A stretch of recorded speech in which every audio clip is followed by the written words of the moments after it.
নমস্কার বন্ধুরা, তোমরা সবাই কেমন আছো? আশা করি সবাই ভালো আছো। আমার চ্যানেলে তোমাদের সবাইকে স্বাগত জানাই।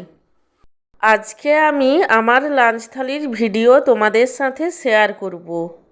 আজকে আমার লাঞ্চের থালিতে আছে গরম গরম সাদা ভাত, তার সঙ্গে আছে এক টুকরো পাতিলেবু, স্যালাডের মধ্যে আছে শসা কুচি, গাজর কুচি, পেঁয়াজ কুচি এবং ধনেপাতা কুচি।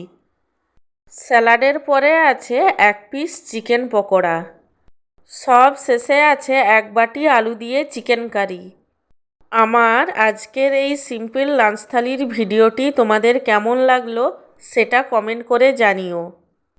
আর ভিডিওটিকে লাইক এবং চ্যানেলটিকে সাবস্ক্রাইব করতে একদমই ভুলো না।